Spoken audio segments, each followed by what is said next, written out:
Got Thomas in Colorado Springs. How are you? I'm doing well. Matt, Jen, how are you doing as well? Good. Pretty good. Thanks for waiting. What's up? Very good. Well, I've got I've been dealing with this for about 15 years, just trying to pin down Christians. I'm still willing to engage them, although I know it must have moved forward to try and convert people one-on-one, but I was wondering if you had just a couple of corralling questions, that kind of lead you towards a penny move, if you will. Just trying to make sense of... The audio on your phone is really kind of garbled. I don't understand what you said so far. Hold on, I apologize. Does that help? I've got you off speakerphone. Okay. Can you hear me better? Yeah. So far. Very good. All right. My question to you is, and let me give you a little bit of background. I've been an atheist for about 15 years, and I've been trying to really understand why people don't want to understand the truth. That makes any sense. And when discussing, rather than just talking to people and saying, hey, getting right to the meat of it, I was wondering if you had a couple questions that corral people towards a final question, just to kind of pin them down. As you know, Christians are quite slippery when you have no point of reference. Everybody's going to be different. I've always started with the idea that I actually care about what's true and find out whether or not they do. And then the second they demonstrate that they're not using the tools that are likely to lead you to a correct answer, point that out. And if they're willing to see reason and maybe address things in a skeptical, rational, critical thinking way, then you can continue. And if they don't, then you're stuck with you and I disagree on whether or not you actually care about truth, because you're exercising things that are demonstrably not reliable paths to truth. As soon as you're making an appeal to faith, you're done. Well, and it's hard to, for somebody not to appeal to faith being a Christian if you are engaging them. So you're always going to get that.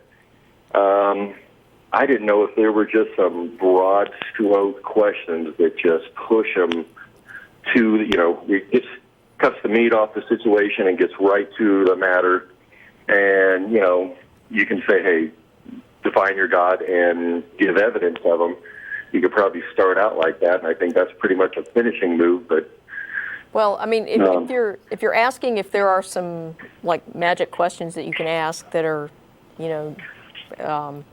that will basically end the discussion on your terms right off the bat, there aren't any. Otherwise, we'd have stopped doing this show about 10 or 15 years ago. I have no idea how you guys do this day in and day out. It's amazing. The big things that you can do right off the bat is just legitimately ask them, why do you believe, and why do you think I should believe? What is it? Because many people will believe because they feel that they've got some sort of divine revelation. Well, I can't live inside their head, so I don't find their justification rather convincing, and I don't think that they should be convinced by it. But surely we can agree that I should not be convinced because they've had a divine revelation, and that there must be something else that should convince me.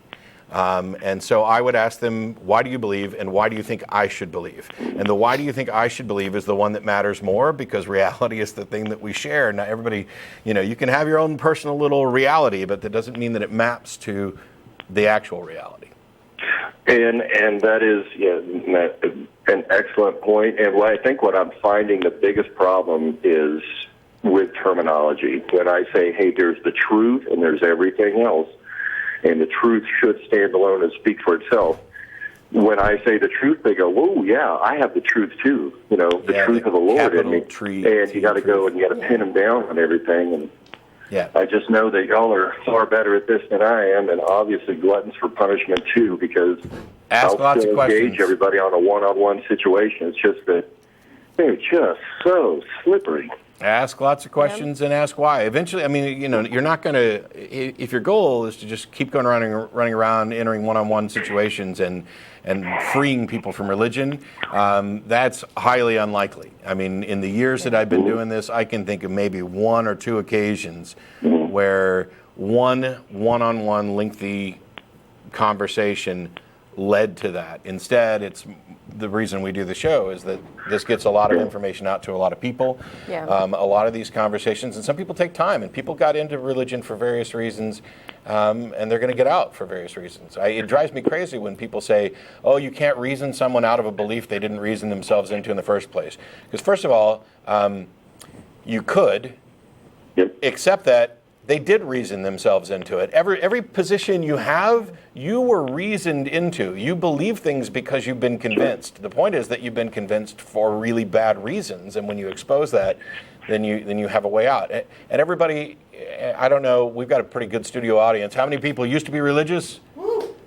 Yeah, so more than half of the people in the room, and hopefully it was reason that helped them escape from religious thinking. So, well, and that's what happened to me. I actually went back, and like a lot of people do, and I just looked at it through adult eyes, and I said, this doesn't make sense. And when I went to the people, i.e. my family, who my father is a Baptist, not a preacher, but he teaches Sunday school, and I guarantee he's there when the doors open. And my mother is Lutheran, converted to Catholic. Don't know how you do that, but I tried to ask them these questions, and honestly, to this day, I've had 0 questions answered, real questions. They tried to just blow, the Lord's sunshine up my butt, and, it really is frustrating.